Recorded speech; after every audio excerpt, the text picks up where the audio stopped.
लड़का बनी बहू।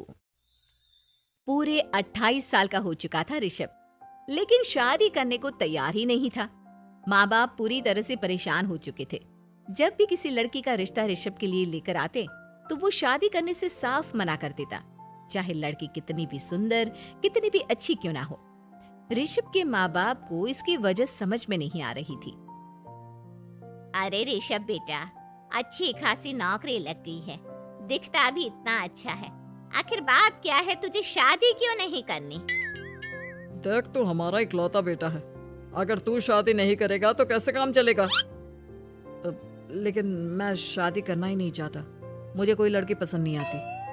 अरे बेटा, अगर कोई लड़की तुझे पसंद हो तो उससे शादी कर ले, हमें कोई एतराज नहीं है।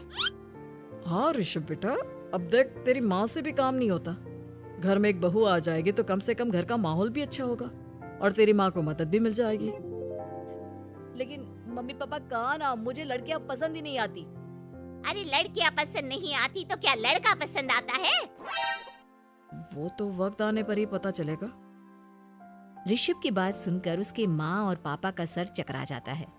कुछ दिनों के लिए ऋषभ अपने ऑफिस के काम से शहर से बाहर जाता है और जब लौट कर आता है तो सामने का नजारा देखकर उसके माँ पापा बेहोश होते होते रह जाते हैं। अरे ये क्या, ये तुम्हारे साथ कौन है? माँ, ये दीपक है, मेरी पत्नी। हम दोनों ने शादी कर ली है। दीपक तुम्हारी पत्नी कैसे हो सकता है? अरे दीपिका होती तो बात समझ में भी आती। ये तो लड़का है। तो क्या हुआ पापा, आजकल तो ये सब फैशन में है और मैंने आपको बताया था कि मुझे लड़कियां पसंद नहीं आती। अरे तो इसका मतलब ये थोड़ी है कि तुम दीपक को दीपिका बनाकर ले आओगे। मुझे बहू चाहिए, बहू के रूप में, ये आदमी नहीं। लेकिन मम्मी जी, मैं आपकी बेटे से बहुत प्यार करती हूँ, मेरा मतलब करता हूँ। अरे इसको तो करता हूँ करती हूँ का अंतर भी नहीं पता। लेकर जाए इसे वापस।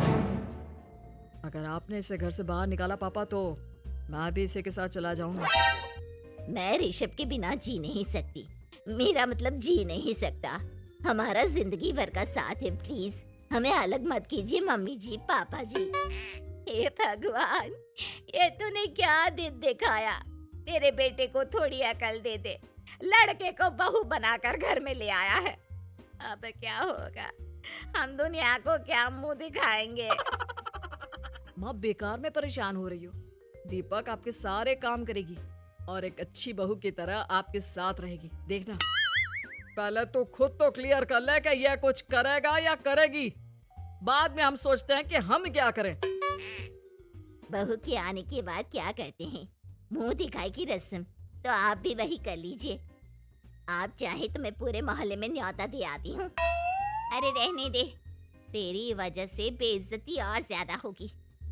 आई बड़ी, अब मेरा मतलब है आया बड़ा न्योता देने वाला। अगले दिन सुबह के वक्त दीपक बड़ी नजाकत से चलता हुआ सबके लिए चाय बनाकर सुबह सुबह बालकनी में आ जाता है। प्रणाम मम्मी जी, प्रणाम पापा जी। ये देखिए, चाय बिल्कुल आपकी पसंद की है। मुझे ऋषभ ने सब कुछ बता दिया था कि आपको क्या क्या पसंद है। हे भगवान, ये सब क्या हो रहा है? ये क्या नौटंकी है? नौटंकी कहाँ है? माँ देखिए तो, मेरा दीपक आपका कितना ख्याल रख रहा है। लाओ, अब जो भी है, जैसी भी है, चाय पियेंगे ही सही। थोड़ी देर के बाद, वैसे दीपक, चाय तो तुमने बहुत अच्छी बनाई है, चलो कुछ तो अच्छा हुआ। अगले दिन, आज सुनते हैं, आज पैरों में बड़ा दर्द हो रहा है, लग रहा है घुटनों में फिर से कुछ न कुछ प्रॉब्लम हो रही है। डॉक्टर ने वो दवाई दी थी, उसकी मालिश करो ना अपने घुटनों पर, आराम मिल जाएगा। वो क्या है ना, खुद के हाथों से ठीक से मालिश नहीं हो पाती। अरे मम्मी जी, आपको परेशान होने की क्या जरूरत है, मैं हूँ ना, लाइए मैं आपके पैरों पर मालिश कर देता हूँ, मेरा मतलब कर देती हूँ। अरे रहने दे, घर में बहू होती तो सेवा करती, यहाँ तो आदमी बहू बनकर बैठा हुआ है। मम्मी जी नाराज मत होइए, एक बार मुझे मौका तो दीजिए आपकी सेवा करने का। अच्छा ठीक है, ये ले दवाई लगा दे। दीपक बहुत अच्छे तरीके से घुटनों की मालिश करता है। थोड़ी देर के बाद इतना आराम मिल रहा है क्या बताऊं। ऐसा लग रहा है मेरे घुटनों में कभी तकलीफ थी ही नहीं। लगता है तुम्हारी लड़का बनी हुई बहू तुम्हें पसंद आने लगी है।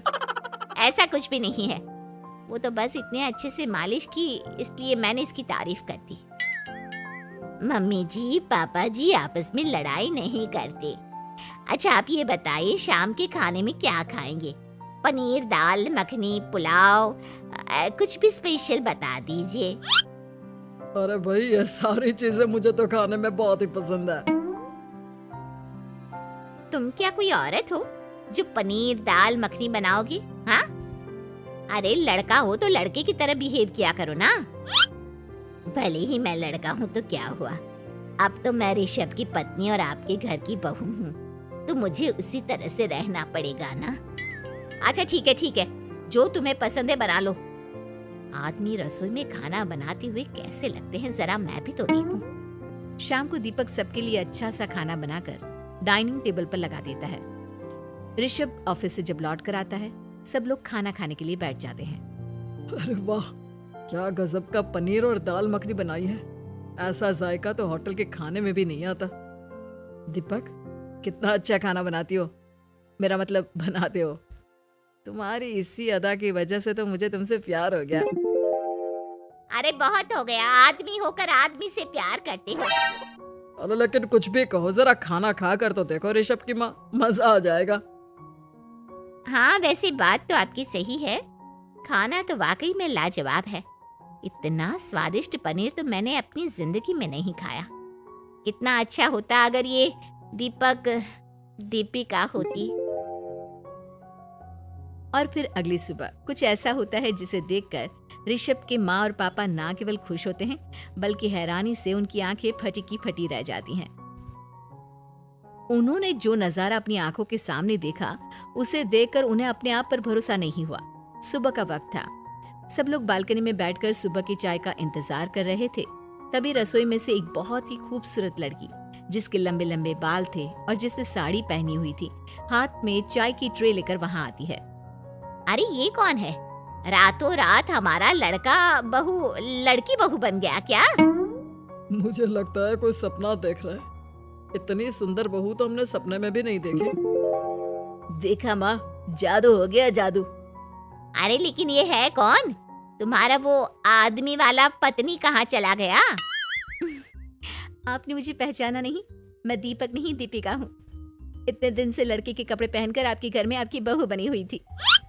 माँ ये दीपक नहीं, दरअसल ये दीपिका थी, लेकिन इसे लड़कों की तरह रहने का शौक था और इसे लड़की की तरह रहना मंजूर नहीं था, इसलिए मैं इसे लड़के के रूप में आपकी बहू बनाकर यहाँ ले आया। तो फिर अचानक ये उसका हृदय परिवर्तन और रूप परिवर्तन कैसे हो गया? वो क्या है ना, मुझे बाद में एहसास हुआ कि आप लोग इस बात को लेकर बहुत दुखी हैं कि आपके बेटे ने एक लड़की के साथ शादी की है, इसलिए मैं अपने असली रूप में वापस आ गई। हमने कोई पुण्य कर्म किए होंगे जो तुम्हारे जैसा, मेरा मतलब तुम्हारे जैसी बहू मिली, इतनी खूबसूरत और इतना ख्याल रखने वाली। भला हो भगवान का कि हमें लड़की बहू मिली है, लड़का बहू नहीं।